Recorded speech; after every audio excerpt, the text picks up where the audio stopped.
Good afternoon, everybody, and thanks for tuning in. John Kelly, profiler here, and welcome. Welcome to a really sad episode. Today, we're going to be talking about all the mass murders that are going on. And right now, I just want to send out our deepest sympathies and condolences to all the victims' families and friends, and to the victims themselves and those that have been shot. I mean, this is just horrible.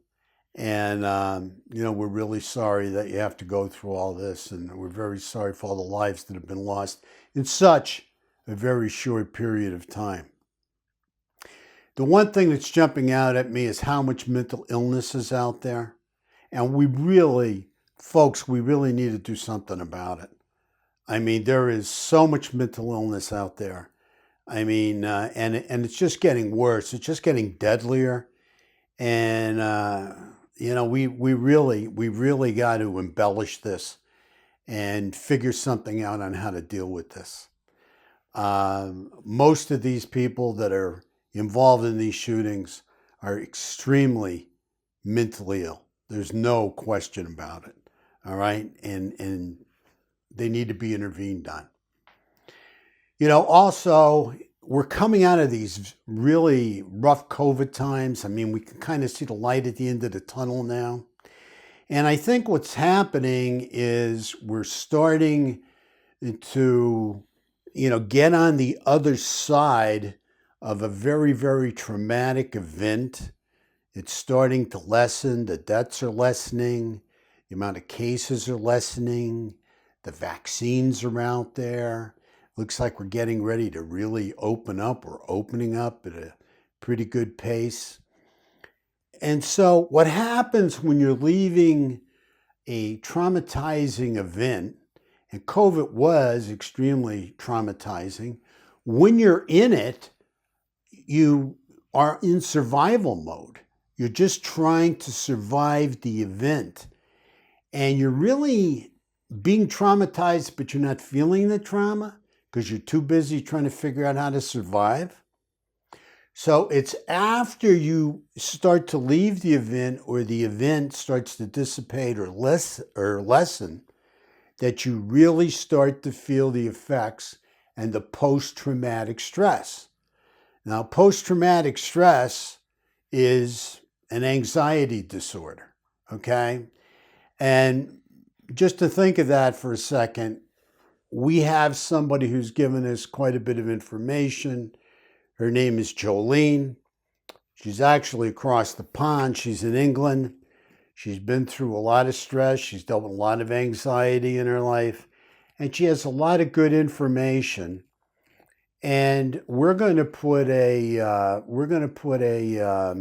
link in the description for Jolene's website. And there's various information on there if you want to take a look at it. Stress and anxiety can be really deadly, and especially after coming out of traumatizing events, and COVID was very traumatizing. Because as you're coming out of the traumatizing event, you get hit with what we call aftershock. Now, some of you may be familiar with aftershock. It's a psychological term. It's used a lot with trauma. Some of you may not be. So I'm going to explain it to you real easily. If there's an earthquake taking place and a building gets hit with the initial shock, it's still standing, but its foundation has become more fragile from the initial hit, from the initial shock. So then after the earthquake, what do we usually have? Aftershocks, correct? Well, some buildings can continue to stand and absorb the aftershocks, and some can't. And this is what goes on with humans. When humans are in traumatizing situations and they're just focused with their survival instincts on trying to survive what's going on and just trying to deal with the deadly effects of, for instance, the COVID virus. And, they're just on, they're just in survival mode is what it is. When they come out of it and things start to ease up a little and things aren't as bad, that's when people really feel the full effects of the stress and trauma and anxiety that they've been through. Life-threatening situation, for sure. We've seen many people die, okay? And many people almost die from this COVID. So we can truly understand this post-traumatic stress and this aftershock. So these aftershocks start to come after the initial event and when things start to lessen up a little and things start to calm down a little. Now, what adds to the stress of the aftershock is when you start to hear, and as part of the aftershocks is when you start to hear of the various variants that are still hanging around. And maybe this vaccine will take care of the variant. Maybe this vaccine won't take care of the variant. You know, we've got the Brazilian variant, the UK variant, the New York City variant, the African variant. I mean, so people are still like getting hit with these aftershocks, these various stressors from the initial event, initial shock of COVID right from the beginning. So what happens with a lot of people, as what happens with buildings, when they get hit with the aftershocks, they cannot take it. They crumble. They have a breakdown. And I believe this is why you're seeing a lot of these mass murders taking place around this time.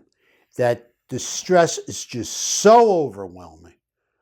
The fear, the anxiety, the internal anger is just so overwhelming that people have psychotic breaks. And they go off and they just murder other people. That's where these mass shootings are taking place. They just flip out and they're enraged and they're just going to take it out on somebody. All this pent-up rage is going to be misdirected onto someone else in the form of a gun and a bullet. And, you know, I think this really needs to be identified for what it is, especially if we're having an epidemic of this right as we're starting to open up and come out of the COVID. Okay, I'm starting to get signals, if you will, that this is the aftershock kind of effects and stress that are taking place. Now, the other thing is, what is the solution for some of this gun violence, for some of this mental illness that's taken place? We know we have HIPAA laws, okay? We know we have gun laws, but we can't cross that border. We can't cross that medium. In other words, if somebody's going out and applying for a license to get a gun, you cannot check on their mental health, which I agree with. I think their mental health is private. That's why you have the HIPAA laws, the privacy laws, okay? But what can happen is that if somebody has a brush with the law, and especially if they've gotten violent, and especially if there's a gun involved, law enforcement can take them to the court, and the court can mandate not only an evaluation, but they also can mandate that they need to be in counseling, excuse me, for a certain amount of time. Now, this is important because now they have to go off and get a counselor to satisfy the court's requirements. When they go out and get a counselor, all that counselor has to do is have them sign a release. And if they sign that release, they have every right, the counselor does, to keep the court in the loop on if that person is attending their sessions. In their sessions, hopefully they'll be able to talk about their stressors and what's going on and what's creating fear and anger in them. That's where they take all this internalized rage and start to get rid of it through language and by talking about it so it doesn't build up and explode and they run out and hurt somebody, okay? Or run out and pick up a gun and hurt a lot of people. You see, the counselor does not have to disclose anything that's going on between them and their client. They don't have to talk about their client's therapy with the courts unless that's, part of the requirement and it's written out, which it hardly ever never is. As long as the client is not a danger to themselves, it's not a danger to someone else, and there's no allegations of sexual abuse with a minor, okay?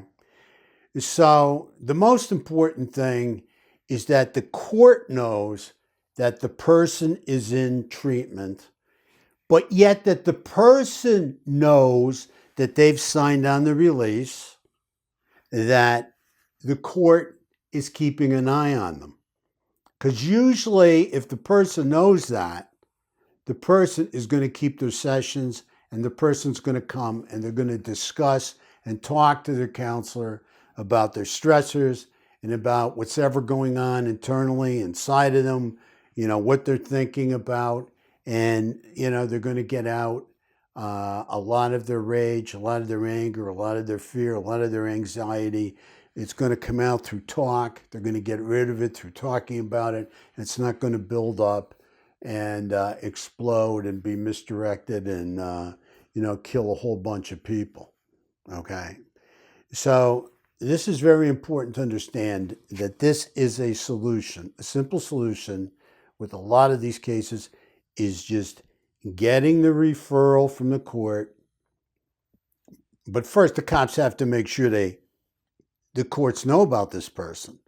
Once the courts know about this person, then at that point in time, they need to refer this person to some type of counseling center, rehab, whatever. And at that point in time, that counselor in that counseling center needs to have that client sign a release so he can, tell the courts, keep the courts informed that his client is in compliance and following through. And 99% of the time, 99.9% of the time, the client is going to be happy to sign off on that because they want the court to know that they're doing the right thing and following through. Okay? If the person doesn't show up, you've got the release signed already. You don't have to worry about HIPAA.